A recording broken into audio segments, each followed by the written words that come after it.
चलिए, तो हाइड्रोलिसिस जो अपन पढ़ रहे थे उसमें हमने हाइड्रोलिसिस का फर्स्ट वाला जो टाइप था that was what that SN1, वो हमने पढ़ लिया था।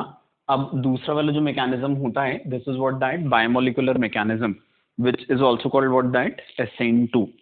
ठीक है, तो हाइड्रोलिसिस में दूसरे टाइप का जो मैकेनिज्म होता है ये क्या कहलाता है, दैट बायोमोलिकुलर मैकेनिज्म, जिसको क्या भी बोला जाता है, SN2 भी बोला जाता है, that is substitution nucleophilic bye molecular. ठीक है, अब इसके बायोमोलिकुलर मैकेनिज्म जो होता है, तो जैसे अपन ने यूनिमोलिकुलर मैकेनिज्म में क्या बोला था कि वो जो होता है ना, it is reaction proceeds through formation of cation.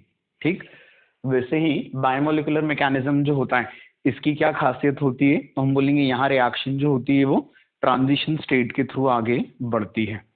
ठीक है, बायोमोलिकुलर मैकेनिज्म में कौन सी चीज होगी, तो हम बोलेंगे बायोमोलिकुलर मैकेनिज्म में रिएक्शन जो होता है ये ट्रांजिशन स्टेट के थ्रू आगे बढ़ता है।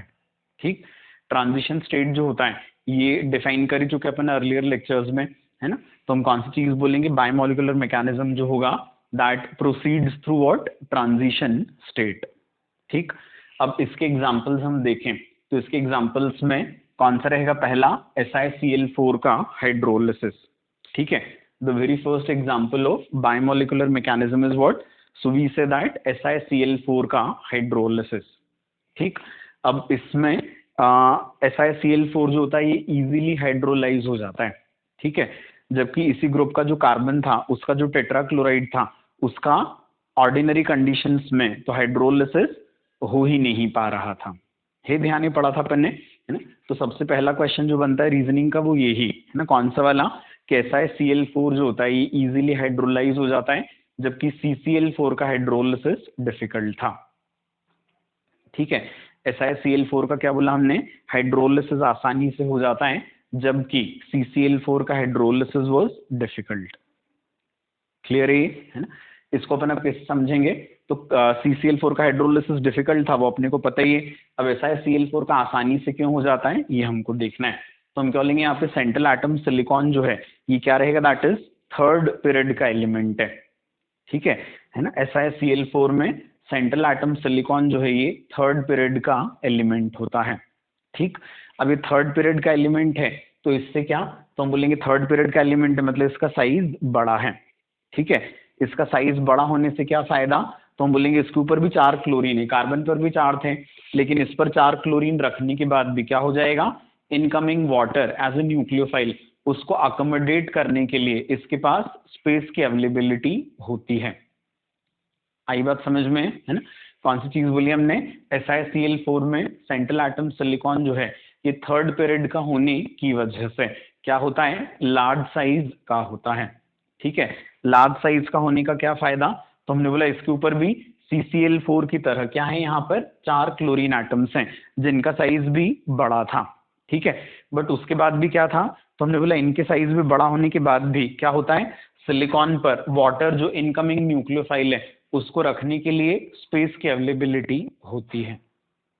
आई के बाद समझ में, इसका मतलब क्या हो जाएगा, तो हम बोलेंगे यहाँ पर वाटर का टेक है, यहाँ पर स्टीरिक हिंड्रेंस वाला फैक्टर उतना रोल प्ले नहीं कर पा रहा। ठीक, अब दूसरी बात कौन सी रहेगी तो हम बोलेंगे सिलिकॉन के थर्ड पीरियड के ही होने की वजह से इसमें क्या भी होता है, availability of vacant D orbital. ठीक है ना, सिलिकॉन का थर्ड पीरियड मेंबर होने की वजह से इसमें क्या भी है, तो हमने बोला यहाँ पर availability of vacant D orbital भी है। ठीक, अब यदि वैकेंट डी ऑर्बिटल यहाँ पर अवेलेबल होगा तो उसका क्या फायदा, तो हम बोलेंगे यहाँ पर जो ट्रांजिशन स्टेट होती है इस ट्रांजिशन स्टेट में क्या हो पाएगा, सिलिकॉन अपने वैकेंट डी ऑर्बिटल को यूज करके वाटर को यहाँ पर टेम्पररीली क्या कर सकता है, अकोमोडेट कर सकता है। आया समझ में, इस वजह से ये जो ट्रांजिशन स्टेट बन रही है इस ट्रांजिशन स्टेट में सिलिकॉन का जो हाइब्रिडाइजेशन होता है दैट बिकम्स व्हाट, sp3d। तो ये क्वेश्चन भी पूछ सकते हैं कि SiCl4 के हाइड्रोलिसिस में ट्रांजिशन स्टेट में सिलिकॉन का हाइब्रिडाइजेशन क्या होता है, तो that hybridization is what, that sp3d hybridization. आई बात समझ में, ठीक है। उसके बाद लास्ट वाला फैक्टर जो रहेगा वो कौन सा, तो हम बोलेंगे सिलिकॉन और क्लोरीन में क्या भी रहता है, इलेक्ट्रोनेगेटिविटी डिफरेंस भी ज्यादा होता है in comparison to carbon and chlorine, है ना। SiCl4 में सिलिकॉन क्लोरीन में क्या रहेगा, इलेक्ट्रोनेगेटिविटी डिफरेंस भी ज्यादा होता है, जिस वजह से क्या रहेगा यहाँ पर सिलिकॉन पर पॉजिटिव चार्ज ज्यादा होगा। ठीक, अब सिलिकॉन पर यदि पॉजिटिव चार्ज ज्यादा है तो हम क्या बोलेंगे, वाटर की अटैकिंग टेंडेंसी यहाँ ज्यादा रहेगी, है ना। सिलिकॉन पर इलेक्ट्रोनेगेटिविटी डिफरेंस क्लोरीन से ज्यादा होने की वजह से क्या होता है, पॉजिटिव चार्ज कार्बन की कंपैरिजन में ज्यादा होता है। इस वजह से क्या हो जाएगा, तो हमने बोला यहाँ पर वाटर इन द न्यूक्लियोफाइल ज्यादा आसानी से अटैक कर सकेगा। क्लियर है। अब मैकेनिज्म तो सिंपल है, क्या बोले अपन यहाँ पर ट्रांजिशन स्टेट, मतलब सिलिकॉन क्लोरीन बॉन्ड टूटता जाएगा और उसी समय पर कौन सी चीजें, वाटर और सिलिकॉन इनके बीच में बॉन्ड बनता जाएगा। ठीक, फाइनली क्या होगा, जब ऑक्सीजन सिलिकॉन बॉन्ड बनेगा तो ऑक्सीजन पर 3 बॉन्ड्स होने की वजह से, है ना, क्या रहेगा, दिस पॉजिटिव चार्ज, तो वो अपने ऊपर से किसको हटा देता है, H पॉजिटिव को, तो यहाँ से कौन सब्स्टिट्यूट हो जाएगा, दैट Cl नेगेटिव। तो यहाँ से HCl निकल गया, तो कौन सी चीज होगी, एक क्लोरीन की जगह पर क्या आ गया, यहाँ पे वाटर का OH आ जाता है।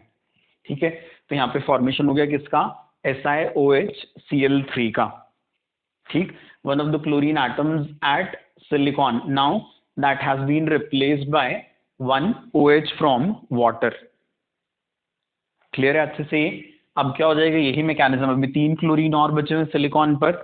ठीक है, तो 1 बाय 1 ये वाले सारे क्लोरीन एटम्स भी एग्जैक्टली इसी मैकेनिज्म से क्या हो जाते हैं, they are replaced by OH of water. तो यहाँ पर फाइनल प्रोडक्ट जो बन जाएगा वो क्या बन जाता है, दैट SiOH4, जिसको क्या कहा जाता है, सिलिसिक एसिड कहा जाता है। समझ आ गया, यहाँ पे फॉर्मेशन हो जाएगा SiOH4 which is also called what, that silicic acid. Clear हो गया अच्छे से, है ना। तो कौन सी चीज बोली हमने, SiCl4 का हाइड्रोलिसिस SN2 मैकेनिज्म फॉलो करते हुए फाइनली क्या बनवा लेता है, SiOH4 प्लस 4HCl। क्लियर है अच्छे से ये, है ना।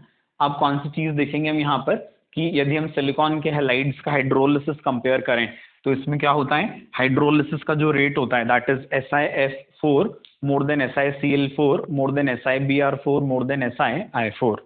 ठीक है ना, हाइड्रोलिसिस ऑफ सिलिकॉन हैलाइड्स, उसमें रेट क्या होता है, तो हम बोलते हैं फ्लोराइड का सबसे ज्यादा और आयोडाइड का सबसे कम। And this is corresponding to what, तो हम बोलेंगे this is corresponding to Lewis acid character of silicon in the silicon halides। ठीक, SiF4 का Lewis acid character सबसे ज्यादा होता है, इस वजह से water in the form of Lewis base यहाँ सबसे ज्यादा आसानी से अटैक कर पाएगा। और SiI4 में क्या रहेगा, ये हाइड्रोलिसिस सबसे कम होता है, क्योंकि यहाँ पर Lewis acid कैरेक्टर सबसे कम था। समझ आ गई बात है। तो इट इज SiF4 का हाइड्रोलिसिस का रेट सबसे ज्यादा और SiI4 का हाइड्रोलिसिस का रेट जो होता है वो क्या रहेगा, सबसे कम होता है। And this is corresponding to what, so we say it is Lewis acid character of silicon halides. आया समझ में। इसके बाद फिर अगली चीज, एक और क्वेश्चन बनता है कि जैसे SnCl4 SnCl2 10BC ग्रुप का मेंबर है कार्बन वाले, तो SnCl4 का रेट ऑफ हाइड्रोलिसिस क्या होता है, SnCl2 से ज्यादा होता है। इसको भी आप कैसे समझ पाओगे, तो हम बोलेंगे यहाँ पे 10+4 ऑक्सीडेशन स्टेट में है, तो यहाँ पर 10 के साथ that was in +2 oxidation state. ठीक है, तो कौन सी चीज होती है, जहां पर प्लस ऑक्सीडेशन स्टेट ज्यादा है वहां पर क्या होगा, Lewis acid कैरेक्टर ज्यादा होता है। समझ आ गई बात ये, या इसी को आप किससे भी रिलेट कर सकते हो, फजन्स रूल से। क्या बोलेंगे हम, जिसमें क्या रहेगा, कोवेलेंट कैरेक्टर ज्यादा होता है उसका रेट ऑफ हाइड्रोलिसिस ज्यादा होता है। क्लियर हो गई बात ये। So this can be explained either in terms of what, Lewis acid character of SnCl4, है ना, that is more than that of SnCl2 and hence its rate of hydrolysis is more, or else in other terms what we can say, SnCl4 is more covalent than SnCl2 and greater the covalent character in the molecule, normally what, its rate of hydrolysis is more, but that is not going to be holding true for every case, है ना। at in many of the cases this happens but not in all। Clear हो गई बात ये, है ना। अब इसके बाद हम हाइड्रोलिसिस देखेंगे किसका, SiF4। ठीक है, SiF4 के हाइड्रोलिसिस का भी मैकेनिज्म यही रहेगा। कौन सी चीज है, तो हमने बोला SiF4 के ऊपर 4 वाटर मॉलिक्यूल्स इसी टाइप से अटैक करेंगे, क्या बन जाएगा, SiOH4 SiOH होल 4 प्लस उधर HCl था, यहाँ क्या बन जाएगा दैट HF। समझ आ गई बात ये। अब कौन सी चीज होती है, तो हम बोलते हैं जो SiF4 है इसका HF से कॉम्बिनेशन होकर क्या बन जाता है दिस हाइड्रोफ्लोरोसिलिसिक एसिड। और ये रिएक्शन जो होती है ये काफी ज्यादा रैपिड होती है। ठीक है, क्या बोले हमने कि SiF4 जो है इस साइड प्रोडक्ट HF के साथ काफी रैपिड रिएक्शन करता है और इससे फॉर्मेशन हो जाता है किसका दिस हाइड्रोफ्लोरोसिलिसिक एसिड। ठीक, अब ओवरऑल रिएक्शन जब हम देखेंगे तो हम क्या करते हैं, इन दोनों स्टेप्स को ऐड कर देते हैं तो HF कैंसिल हो जाएगा। क्या बचा यहाँ पर thrice of SF4 plus 4H2O बना के इसमें SiOH होल 4 साथ में इट इज H2SiF6 के 2 मोल्स। आई बात समझ में। अब ये जो हाइड्रोलिसिस मैकेनिज्म तो क्या बोला अपन SiCl4 जैसे ही SN2 ट्रांजिशन स्टेट वाला, बट यहाँ पर कौन सी चीज है, तो हमने बोला ओवरऑल रिएक्शन में 3 मोल्स ऑफ SiF4 यूज हो रहा था। ठीक है, ओवरऑल रिएक्शन में 3 मोल्स ऑफ SiF4 यूज हुआ था, बट कौन सी वाली चीज हुई इसमें से हाइड्रोलिसिस तो एक का ही हो पाया। 2 SiF4 के मोल्स जो थे वो कहाँ कंज्यूम हो गए थे, that is in making complex acid. समझ आ रही बात है। तो इस वजह से कौन सी चीज हमने बोली कि ये रिएक्शन जो होती है this is considered as what partial hydrolysis. ठीक है, ये वाला रिएक्शन जो होता है ये क्या माना जाता है, पार्शियल हाइड्रोलिसिस माना जाएगा। आगे समझ में अच्छे से। सिमिलरली BF3 का हाइड्रोलिसिस जब आप देखोगे तो ये भी यही पैटर्न फॉलो करता है। BF3 में भी क्या रहेगा, तो हम बोलेंगे बोरॉन पर क्या होता है, एक वैकेंट पी ऑर्बिटल होता है। ठीक है, BF3 में बोरॉन पर एक वैकेंट पी ऑर्बिटल था, वाटर ने यहाँ पर भी क्या किया, न्यूक्लियोफिलिक अटैक किया। क्या हो जाएगा exactly in the same way, एक फ्लोरीन हटकर क्या लग जाएगा, एक OH। ऐसा 3 फ्लोरीन थे तो रिएक्शन 1 बाय 1 3 बार हो जाता है, तो फाइनली क्या बन जाता है BOH whole thrice plus thrice of HF। ठीक, तो ये रिएक्शन भी एग्जैक्टली ऊपर वाले दोनों पैटर्न्स को ही फॉलो करती है। 1 by 1 all the fluorine atoms these are replaced by OH of water. ठीक है, तो फॉर्मेशन किसका हो गया, BOH होल थ्राइस साथ में इट इज HF। ठीक, अभी जो साइड प्रोडक्ट HF है ये फिर से BF3 के साथ काफी आसानी से क्या कर लेगा, ये कॉम्प्लेक्स एसिड बना देता है। ठीक है, कौन सी चीज हो जाएगी, तो मतलब BF3 जो है ये HF के साथ क्या बना देगा, फिर से ये कॉम्प्लेक्स एसिड बना देता है और इस कॉम्प्लेक्स एसिड का रेट ऑफ फॉर्मेशन काफी ज्यादा होता है।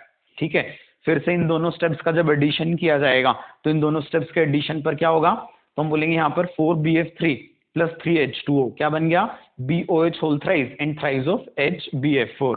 HF और HF यहाँ से फिर से हट जाते हैं। ठीक, यहाँ कौन सी चीज हमने बोली फिर से, तो हमने बोला जो BF3 है इसका क्या हुआ, हाइड्रोलाइज तो एक ही मोल हो पाया। ठीक है ना, बचे हुए जो 3 मोल्स थे वो किस में चले गए थे, that is in complex formation. तो ये वाला जो केस होता है this again is considered as what, so we say this again is a case of partial hydrolysis. ठीक है, तो SiF4 एंड BF3 इनका क्या होता है, पार्शियल हाइड्रोलिसिस होता है। समझ आ गई बात ये है ना।